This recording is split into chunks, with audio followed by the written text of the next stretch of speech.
Bayangkan Anda sedang berdiri di bawah langit malam yang sangat cerah, jauh dari hiruk-pikuk lampu kota, di mana ribuan bintang berkilauan seolah-olah sedang membisikkan rahasia kuno kepada alam semesta. Di tengah keheningan yang megah itu, sebuah pertanyaan seringkali muncul tanpa diundang, menyelinap di antara celah-celah kesadaran kita. Untuk apa saya ada di sini? Pertanyaan ini bukanlah sekadar rasa penasaran kekanak-kanakan, melainkan sebuah gema eksistensial yang telah menghantui umat manusia sejak pertama kali nenek moyang kita melihat api dan merenungkan keberadaan mereka. Kita hidup di sebuah planet kecil yang melayang di tengah hamparan ruang hampa yang tak berujung, dalam sebuah rentang waktu yang jika dibandingkan dengan usia alam semesta, hanyalah sekejap mata atau satu tarikan napas pendek. Namun, dalam keterbatasan yang menyesakan itu, kita memiliki kapasitas luar biasa untuk merasakan, mencintai, menderita, dan yang paling penting, mencari alasan dibalik semua fenomena tersebut. Video ini bukan sekadar tutorial atau panduan praktis yang menawarkan jawaban instan dalam 10 menit,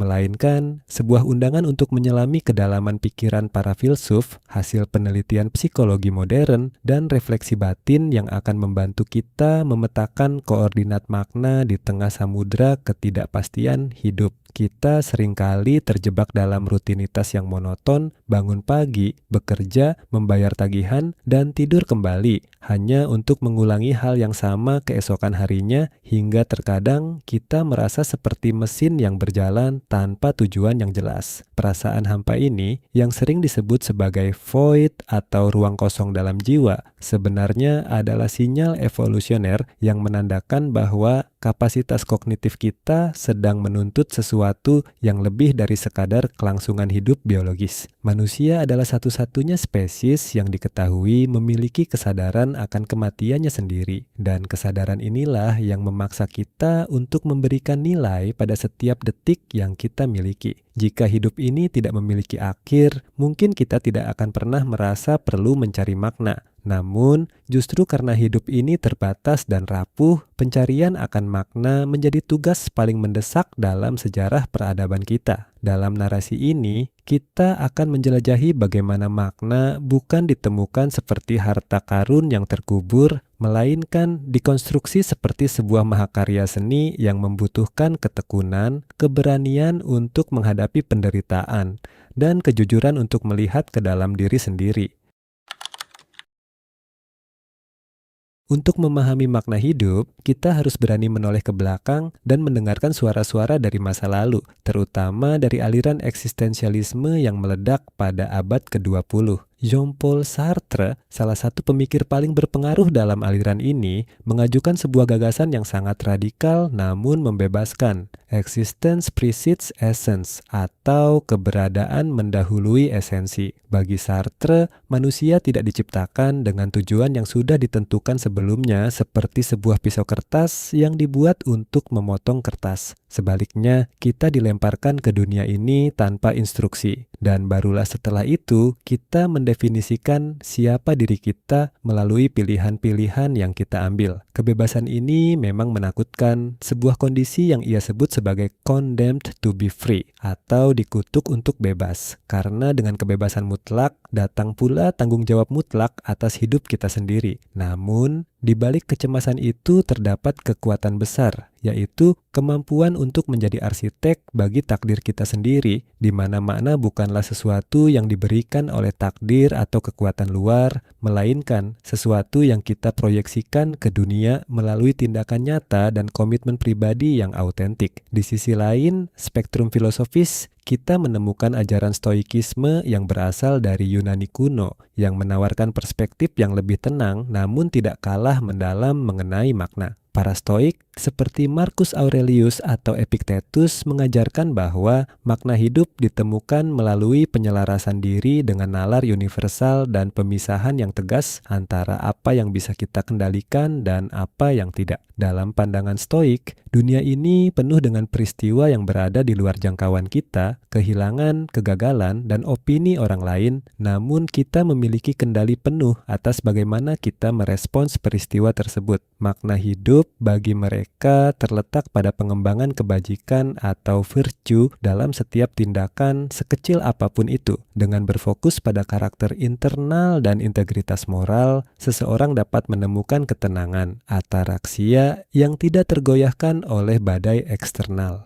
Ini adalah pengingat bahwa makna hidup seringkali tidak ditemukan dalam pencapaian-pencapaian besar yang terlihat oleh dunia, melainkan dalam keteguhan prinsip dan kejujuran kita dalam menjalani peran yang telah diberikan oleh kehidupan kepada kita, apapun peran itu. Jangan lupakan pula kontribusi dari Viktor Frankl, seorang psikiater yang selamat dari kamp konsentrasi Nazi, yang melalui bukunya yang fenomenal, Man's Search for Meaning, memberikan pelajaran berharga bahwa manusia dapat bertahan dari penderitaan yang paling ekstrim sekalipun asalkan mereka memiliki makna untuk diperjuangkan. Frankl mengamati bahwa di kamp kematian, mereka yang memiliki peluang terbaik untuk bertahan hidup bukanlah mereka yang paling kuat secara fisik, melainkan mereka yang memiliki tujuan atau alasan untuk tetap hidup. Entah itu untuk bertemu kembali dengan orang yang dicintai, menyelesaikan karya yang tertunda, atau sekadar menjadi saksi atas sejarah. Frankl memperkenalkan konsep logoterapi yang menyatakan bahwa dorongan utama manusia bukanlah mencari kesenangan atau kekuasaan, melainkan mencari makna. Ia menekankan bahwa kita tidak seharusnya bertanya, "Apa makna hidup bagi saya?" Melainkan kita harus menyadari bahwa hidup itulah yang bertanya kepada kita setiap hari, dan kita menjawabnya dengan cara kita menjalani hidup tersebut. Penderitaan dalam pandangan Frankl berhenti menjadi penderitaan pada saat ia menemukan maknanya, seperti pengorbanan yang dilakukan demi nilai yang lebih tinggi.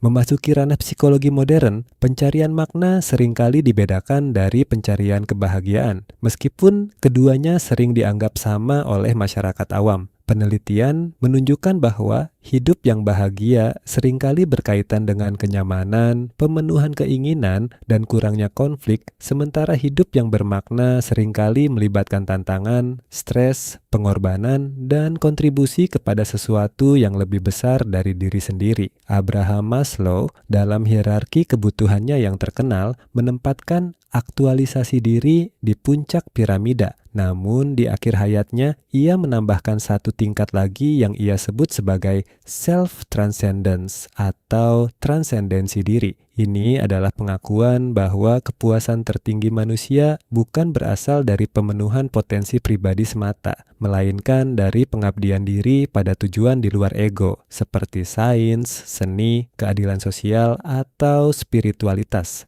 Makna dalam konteks psikologis adalah benang merah yang menghubungkan masa lalu, sekarang, dan masa depan kita, memberikan rasa koherensi dan signifikansi pada pengalaman-pengalaman yang tampak acak. Salah satu kerangka kerja paling populer dan praktis dalam merumuskan makna hidup di zaman modern adalah konsep dari Jepang yang dikenal sebagai Ikigai.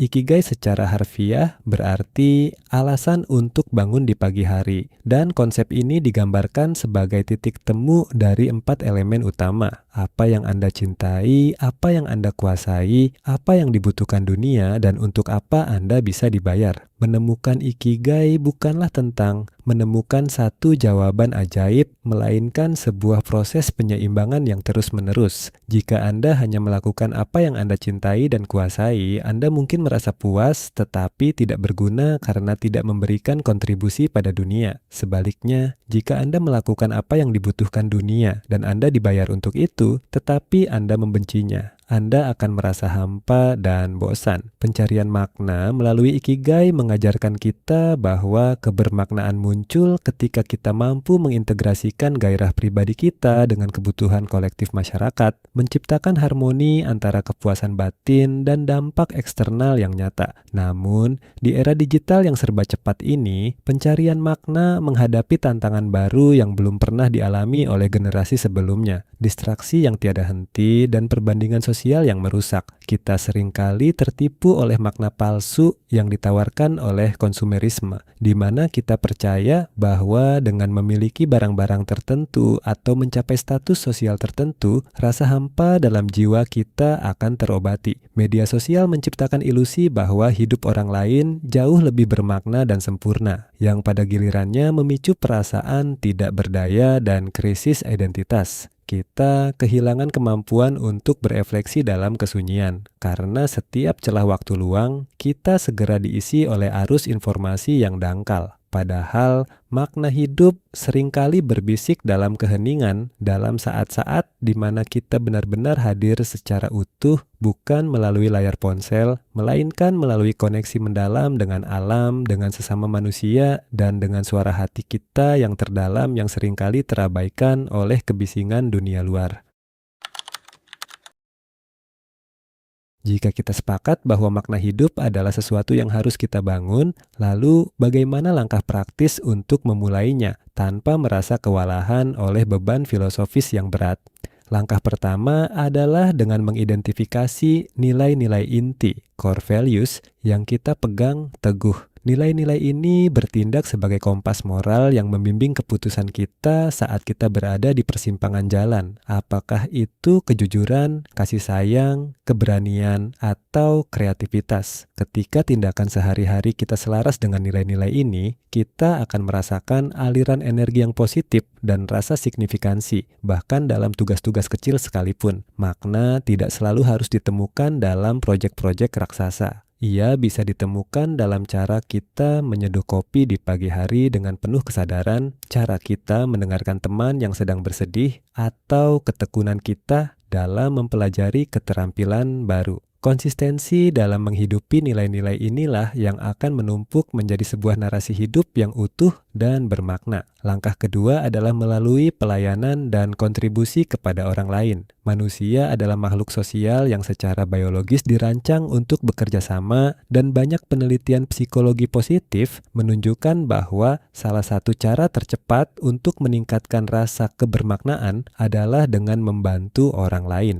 Ketika kita mengalihkan fokus dari apa yang bisa saya dapatkan menjadi apa yang bisa saya berikan, perspektif kita tentang hidup akan berubah secara dramatis. Memberi tidak selalu berarti materi, memberikan waktu, perhatian, ilmu, atau bahkan senyum tulus kepada orang asing bisa memberikan dampak yang luar biasa bagi pemberi maupun penerima. Dalam tindakan memberi, kita menyadari bahwa kita adalah bagian dari jaringan kehidupan yang luas, dan keberadaan kita memiliki bobot karena kita mampu meringankan beban orang lain atau menambah keindahan di dunia ini. Inilah yang disebut sebagai makna prososial, di mana jejak kita di dunia ini diukur dari berapa banyak nyawa yang telah kita sentuh secara positif. Langkah ketiga yang tidak kalah penting adalah merangkul penderitaan dan kegagalan sebagai bagian integral dari perjalanan makna. Kita hidup di budaya yang memuja kesuksesan instan dan menghindari rasa sakit, namun kenyataannya karakter yang kuat seringkali ditempa dalam api cobaan. Jangan melihat kegagalan sebagai akhir dari jalan, melainkan sebagai bab penting dalam cerita Anda yang memberikan kedalaman dan perspektif.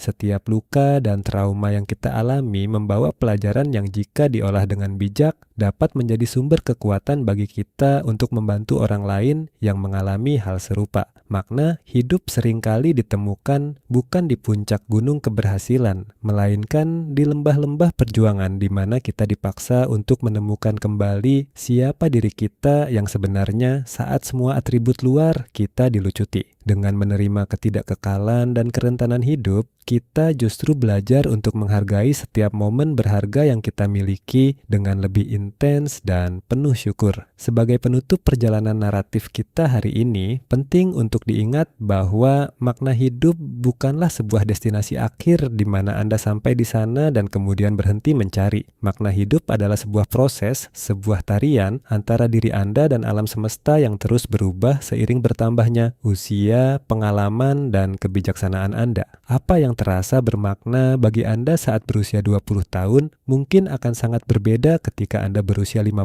tahun, dan itu adalah hal yang wajar serta sehat. Jangan merasa tertekan jika saat ini Anda merasa tersesat atau tidak tahu apa tujuan hidup Anda yang sebenarnya. Justru dalam rasa haus akan makna itulah kemanusiaan Anda sedang menunjukkan jati dirinya. Kebingungan adalah tanda bahwa Anda menolak untuk hidup secara dangkal, bahwa Anda menginginkan sesuatu yang lebih autentik daripada sekadar eksistensi otomatis. Dunia ini mungkin tampak kacau, tidak adil, dan kadang-kadang kejam, namun di dalam diri setiap individu terdapat percikan kreativitas yang mampu mengubah kekacauan tersebut menjadi keteraturan dan penderitaan menjadi harapan. Anda adalah penulis dari cerita hidup Anda sendiri, dan meskipun Anda tidak bisa mengontrol semua peristiwa yang terjadi pada Anda memegang pena untuk menuliskan bagaimana karakter Anda merespons setiap kejadian tersebut. Carilah makna dalam hal-hal kecil, cintailah dengan sepenuh hati, berikanlah apa yang Anda bisa, dan tetaplah memiliki rasa ingin tahu yang besar terhadap keajaiban keberadaan ini. Karena pada akhirnya, makna hidup bukanlah untuk ditemukan dalam buku teks atau video singkat, melainkan untuk dirasakan dalam setiap detak jantung Anda dan diwujudkan dalam setiap jejak langkah Anda di bumi ini.